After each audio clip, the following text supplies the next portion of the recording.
Exam के बाद बहुत सारे ऐसे बच्चे होंगे जो सोच रहे होंगे कि अब जो है एग्जामिनेशन हो चुका है, अब हम बिल्कुल रिलैक्स हो जाएंगे और जब रिजल्ट आएगा तो उसके बाद हम जो है सारे प्रोसेस करना शुरू करेंगे।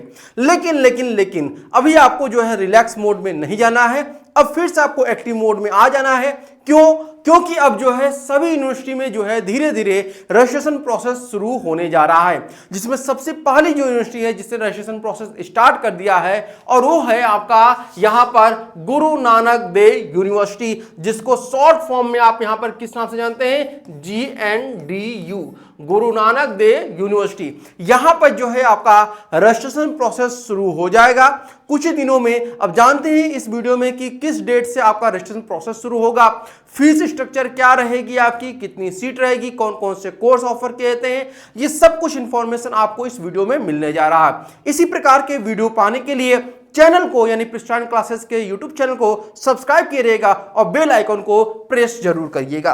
तो सबसे पहले यहां पे जानते हैं कि कौन कौन से कोर्स आपके ऑफर किए जाते हैं। अगर हम बात करते हैं GNDU में, तो यहां पे आपको 3 प्रकार के कोर्स ऑफर किए जाते हैं, जिसमें सबसे पहला जो कोर्स आपके सामने है वह है आपका BA BEd यानी IDP BA BEd, IDP BSc BEd और IDP BCom BEd। यहां पे ध्यान रखिएगा कि ये तीनों ही कोर्सेज जो हैं ये कौन से स्टेज के कोर्स कराएंगे, तो ये आपके सेकेंडरी स्टेज के कोर्स कराने वाले हैं। ये बात ध्यान रखिएगा, जिनको सेकेंडरी स्टेज का कोर्स करना होगा वही यहां पे अपना जो रजिस्ट्रेशन है उसे करिएगा।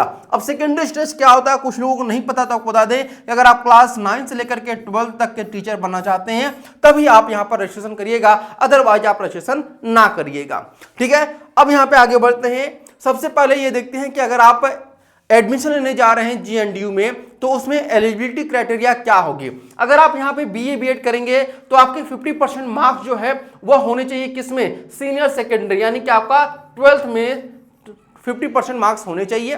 साथ ही साथ आपका जो है ये किसी भी स्ट्रीम में आप अपना 12th किए रहेंगे तो आप BA BEd कर सकते हैं, चाहे आपका 12th जो है कॉमर्स स्ट्रीम का हो या आर्ट्स स्ट्रीम का हो या फिर साइंस स्ट्रीम का, आप BA BEd कर सकते हैं।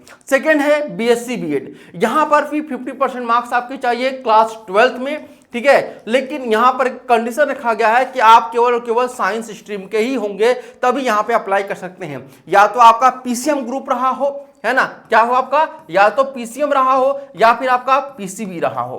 ठीक है, या कुछ बच्चे जो होते हैं वह PCMB चारों लिए रहते हैं। तो इनमें इन तीनों में से कोई भी एक आपका ग्रुप रहा, स्ट्रीम रहा है, तो आप यहां पर एलिजिबल हैं BSc BEd के लिए।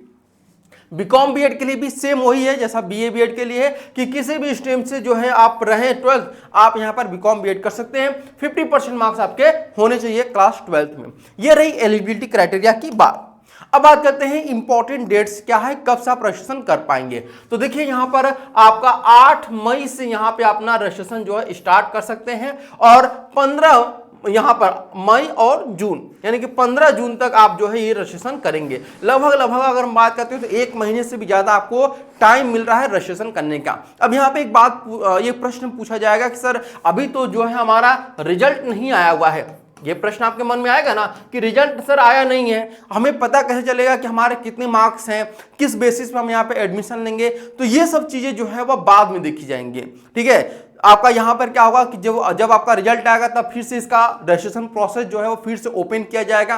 केवल और हो सकता है केवल वहाँ पर अपडेट के लिए किया जाए, बाद में रजिस्ट्रेशन कुछ हो ना। तो आप लोग अगर यहाँ पे एडमिशन लेना चाहते हो तो अपना रजिस्ट्रेशन यहाँ पे कर दीजिए।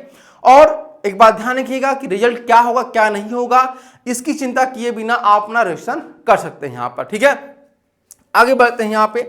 इसके बाद आपका रजिस्ट्रेशन फीस कितना है ये भी जान लेते हैं।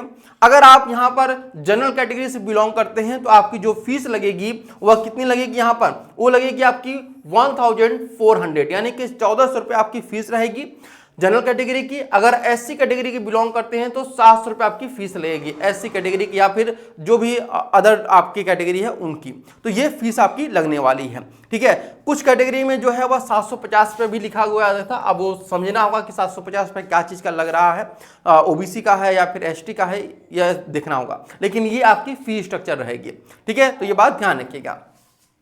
आगे बढ़ते हैं सीट्स के बारे में। तो देखिए यहाँ पर बीए बीएड में जो अगर बात करते हैं तो 50 सीट है। कितनी सीटें यहाँ पर है आपका 50 सीटें यहाँ पर बीए बीएड में है। ठीक है, बीएससी बीएड में भी 50 सीट है और बीकॉम बीएड में भी 50 सीटें हैं। अब यहाँ पर फीस देख लीजिए कितनी है। तो एक साल की जो फीस आपकी लगेगी बीए बीएड की वो 35,525 रुपए आपकी फीस लगेगी।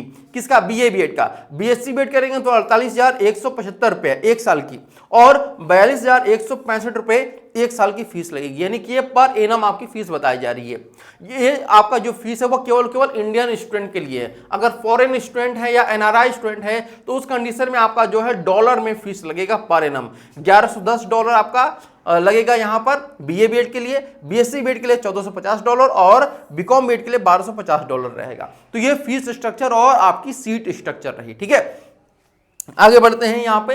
तो डॉक्यूमेंट में क्या क्या चीजें लगेंगी ये ध्यान रखिएगा। तो डॉक्यूमेंट में अगर हम बात करते हैं तो इसकी ऑलरेडी मैंने वीडियो बनाई हुई है। उस वीडियो का जो लिंक होगा डिस्क्रिप्शन बॉक्स में मिल जाएगा, या ये वीडियो जैसे ही खत्म हो रही होगी वैसे ही आपको जो है डॉक्यूमेंट की लिस्ट की वीडियो जो है आपको शो करेगी। वहां से आप उस वीडियो को देख करके अपने सारे डॉक्यूमेंट तैयार कर लीजिएगा। तो आज के लिए इतना ही, फिर मिलते हैं नेक्स्ट वीडियो में। अगर वीडियो पसंद आए तो लाइक शेयर सब्सक्राइब करना ना भूलिएगा। Thank you so much for watching this video.